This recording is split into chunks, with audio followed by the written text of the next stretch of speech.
자, 그러면 지난 시간에 전 시간에 이어서 그 내용을 한번 정리해 보도록 할게요. 자, 어디냐면 페이지 36페이지 우리 지금 5번의 돌턴의 부분압력은 아직 안 했어요. 그죠? 뭐하고 뭐 남았어요? 돌턴의 부분압력하고 그레이엄의 확산 법칙이고 두 개 남았죠. 그죠? 그거는 이제 제가 잠시 후에 해드릴 거고, 우리 36페이지의 그 하단부에 7번 이상기체와 실제기체 있죠. 그죠? 자, 거기 별표 하나 하세요, 여러분.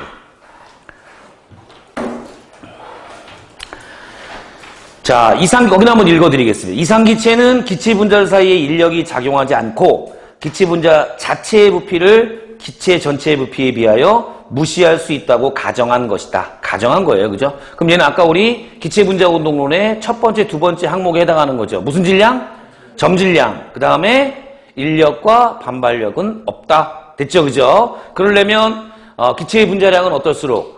작을수록 실제기체가 이상기체에 가까울 것이며, 그 다음에 온도는 높고 압력은 희박할수록. 그렇죠? 자, 두 번째, 실제기체는 이상기체 방정식을 따르지 않지만 낮은 압력과 높은 온도 조건에서는 이상기체 방정식을 적용할 수가 있다. 괜찮습니까? 자, 다음 페이지.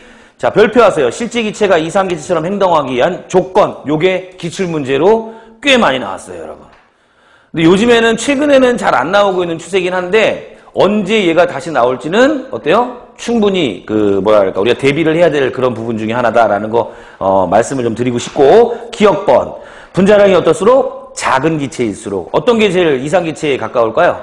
분자량이 작은 수소라든가, 그죠? 그 다음에 부피가 또 작은 헬륨, 이런 것들이 후보군이 될 거예요. 뭐 논란이 뜨거워요, 그죠? 뭐 수소다, 헬륨이다 이런 얘기가 있는데, 부피는 헬륨이 더 작아요. 수소가 훨씬 크고요, 그죠? 그 다음에 질량은, 분자량은 어때요? 수소가 더 작고요, 그죠? 그래서 요거는 만약에 답이 나온다면 수소하고 헬륨이 동시에 나오진 않을 거예요. 그죠? 만약에 두 개가 동시에 나왔어. 그럼 뭘 찾느냐면 수소를 찾으세요, 여러분. 알겠죠? 무슨 말인지. 두 번째, 압력이 낮을수록, 자, 밑줄 쳐놓으시고요. 그 다음에 디귿번이 뭐죠? 온도가 높을수록. 니은 디귿은 그러니까 뭐예요? 기체 분자 사이의 거리가 멀수록, 어떻다? 기체 분자 사이의 거리가 멀수록 인력과 반발력이 작용할 가능성이 작아진다라는 거예요. 그죠? 자, 그 다음에 네 번째, 반데르발식이라는 게 있습니다. 거기 별표 2개 합니다, 여러분. 이 반데르발식은, 우리 지금 상태방정식을 배웠는데 무슨 기체 상태방정식이에요? 이상기체 상태방정식이죠. 이 반데르발식은 뭐예요? 실제기체 상태방정식이에요. 자, 표현합니다. 실제기체 상태방정식. 즉 뭐예요? 그러니까 높은 압력, 대기압 조건에서 이상기체 상태 방정식을 보정한 겁니다. 아시겠죠? 관계식은 어떻게 외우실 필요는 없어요, 여러분. P 플러스 V제곱분의 N제곱 A, V 마이너스 NB는 nRT. 즉 뭐하고 뭐가 달라졌냐면 압력항과 그 다음에 뭐예요?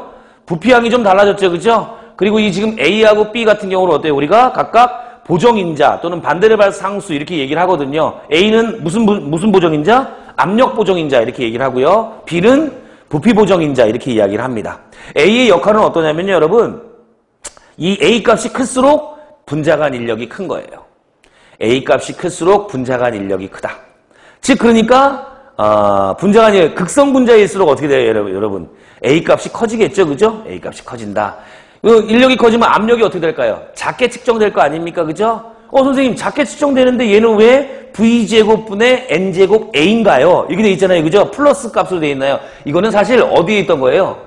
마이너스 압력 값을 구했어. 자, 보세요. PV는 nRT에서 인력이 크면 클수록 어떻게 된다 했어, 제가. 인력이 크면 클수록 보정인자 값이 커진다 그랬죠. 그죠? 그러면 이 압력 값이 분명히 어떻게 될 거예요? 작아지겠죠? 그 작아지는 항이 앞에 마이너스 항에 뭐예요? 여기 뭐라 돼 있죠? V제곱분의 N제곱에 이렇게 돼 있죠, 그죠? 여기 돼 있는 항이 마이너스 항이었는데 얘를 어느 항으로 옮긴 거야? 요 앞에 있는 P항으로 같이 옮겨오다 보니까 얘가 뭔가 된 거예요? 플러스 항으로 바뀐 거예요. 그래서 A 값이 뭐하면 뭘수록 크면 클수록 분자 간 인력이 커져서 압력에는 어때요? 작아지는 효과를 보이는 거다. 이 마이너스 값이 1로 넘어오면서 플러스 값이 된 거야. 사실은 뭐 거기까지는 몰라도 돼요.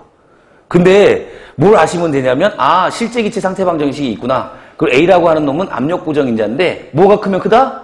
분자 간 인력이 크면 클수록 A 값은 커진다. 이런 것만 알고 계시면 된다. 이런 얘기. 괜찮죠? 무슨 말인지. 자, 그 다음에 B는 조금 전에 무슨 보정인자? 부피 보정인자라 그랬는데 얘는요 분자의 크기가 클수록 어때요? 커집니다.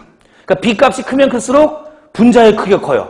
그럼 부피도 어떻게 될까요? 나중에 커지겠죠, 그죠? 부피가 뭐 전체적으로 좀 영향을 주겠죠, 그죠? 그게 뭐 굉장히 큰 영향은 아니더라도 분명히 영향은 줄 텐데 거기 앞에 n이라는 게 이제 몰수가 함께 들어가 있는 거예요, 여러분. 괜찮죠? 무슨 말인지? 그러면 선생님 B가 커져서 분자의 크기가 커지면 부피값에 더 플러스 값이 되는데 얘는 왜 항이 마이너스입니까? 그건 뭘까요, 여러분? 이 PV NRT에다 또 집어넣고 이 B값이 커지면 커질수록 어때요? NB. B값이 커지면 커질수록 부피가 증가할 거 아닙니까? 그죠? 제가 플러스 값이었어요.